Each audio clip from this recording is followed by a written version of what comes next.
Que vienne l'enfer, la nuit s'en vient porter conseil.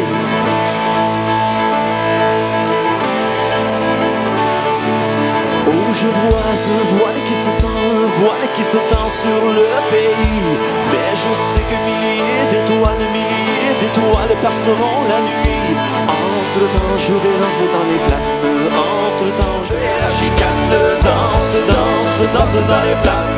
Danse, perdu dans la boucane.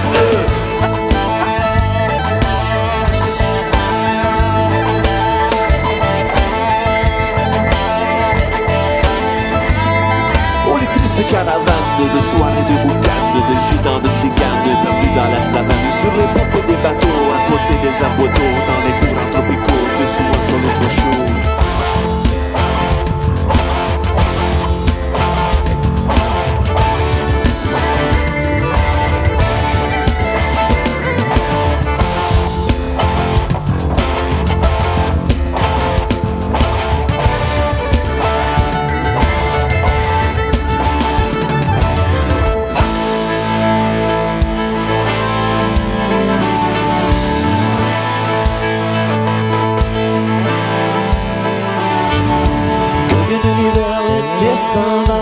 Descendre avec ma chaleur. Que vienne l'enfer, la nuit s'en vient, c'est la douleur. Entre-temps, je vais danser dans les flammes. Oui, j'entends un chant qui résonne dans le feu et le bruit. Mais je sais que la destinée sera mon ami. Entre-temps, je vais danser dans les flammes. Entre-temps, je vais danser dans les flammes. Danse dans les flammes, danse dans le feu et la chicane. Danse dans les flammes, danse, perdu dans la boucane.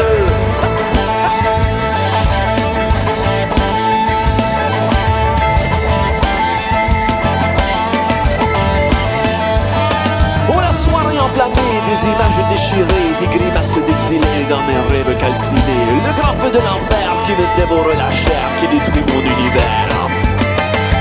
Danse dans les flammes, danse dans le feu et la chicane. Danse dans les flammes, danse. Eh ben, c'est rien que pour dire, danser dans les flammes avec le groupe Grand Dérangement. Pourquoi ça?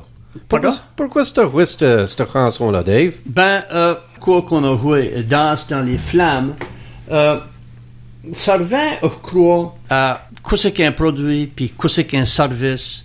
Et puis, trop souvent, on prend par acquis que la musique des groupes ou des artistes, ben, c'est des artistes, c'est des groupes, mais c'est des entreprises ou des entrepreneurs. Alors, dans le cas de, puis j'en parle avec Daniel Leblanc après-midi de Grand Dérangement, il a dit qu'il allait jouer une de leurs chansons, puis il allait parler d'eux un peu. Mais dans le cas du groupe Grand Dérangement, ils avaient vendu des produits. Pourriez-vous nous nommer des produits qu'ils avaient vendus?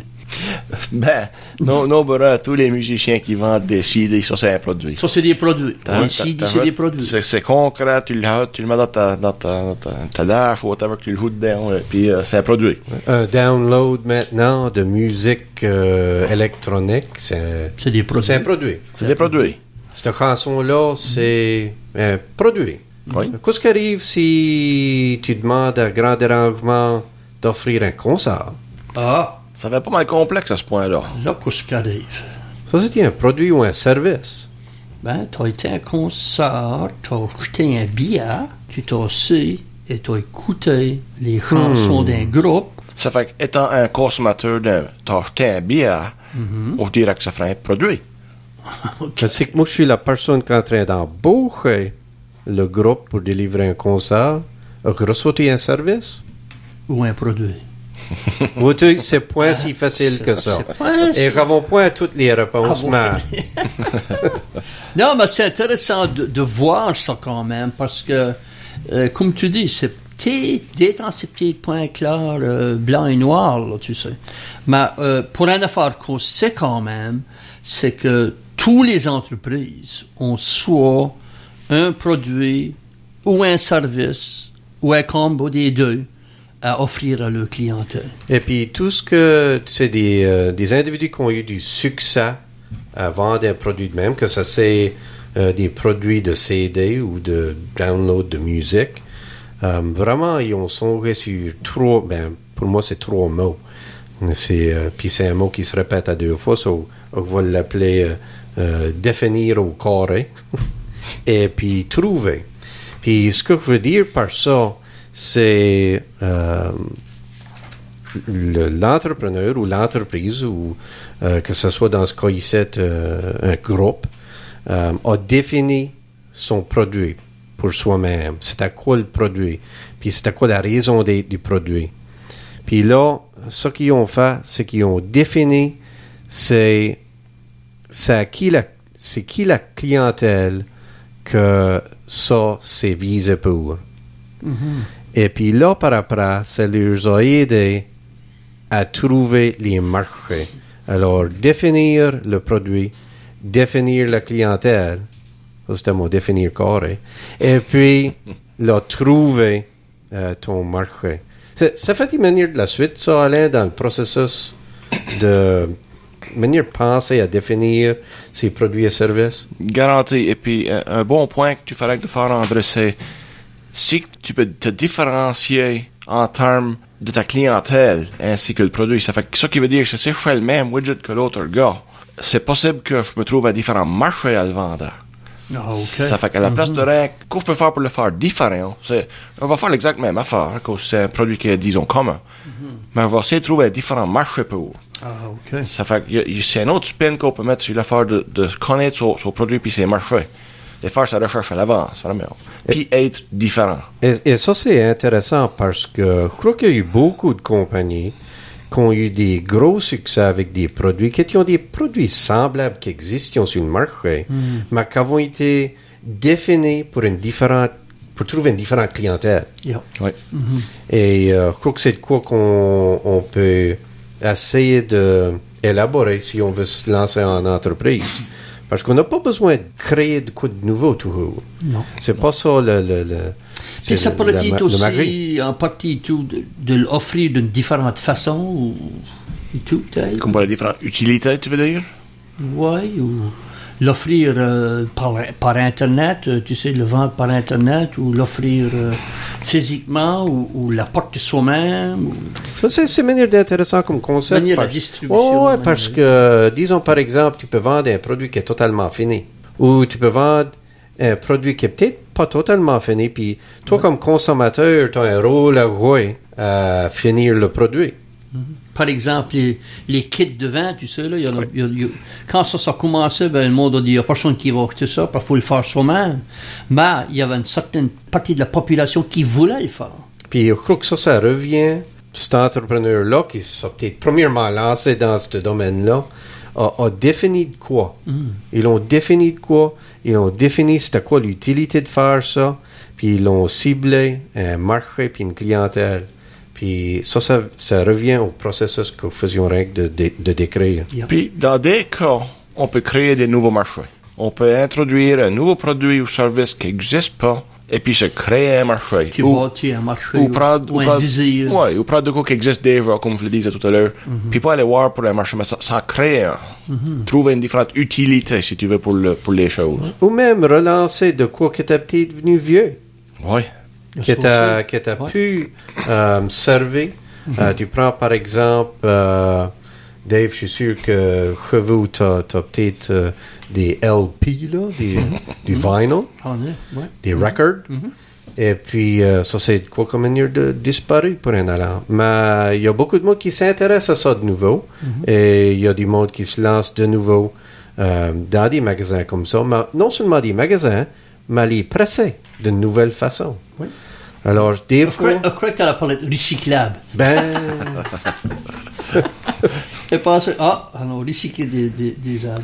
Mais c'est vrai, ça réintroduit un vieux produit, mais avec des nouvelles outils. Par exemple, des turntables qui sont incroyablement mieux que dans le passé, et des systèmes de son, et comment presser des albums, mais c'est vraiment le concept d'un vieux produit. Exactement. Puis, je crois qu'il faut toujours venir regarder ça. Il y a toujours une possibilité de quelque chose qui est vieux peut être nouveau à nouveau. Là. Puis, c'est une bonne opportunité à venir regarder ça. Mais ça revient à ce que tu disais tantôt au sujet de l'innovation. Ouais. Créativité, l'innovation. To build the better mousetrap, comme qu'ils disent. Là, c'est...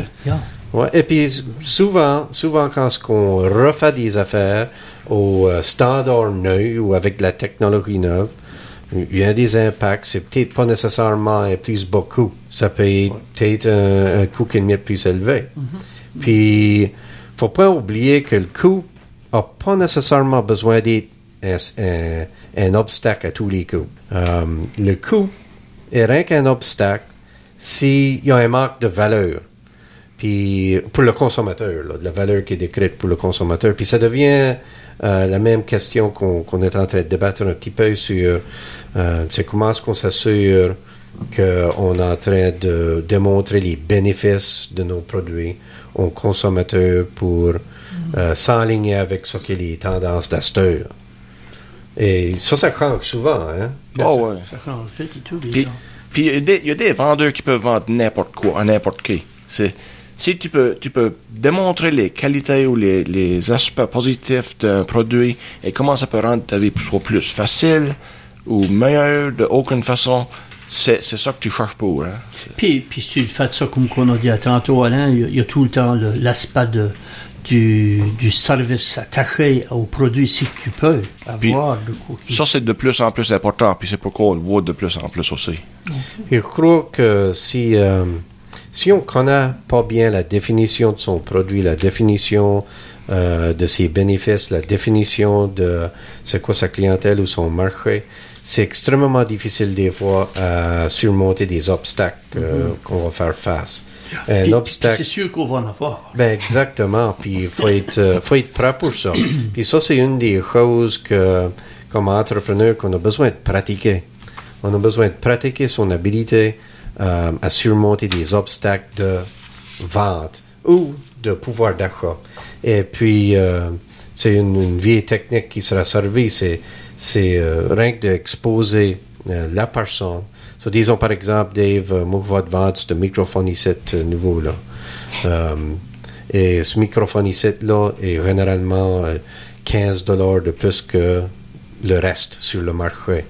Mais moi, je suis convaincu que j'ai créé un microphone qui est de qualité, qui va durer beaucoup plus longtemps, et puis qui a une qualité audio qui est exceptionnelle.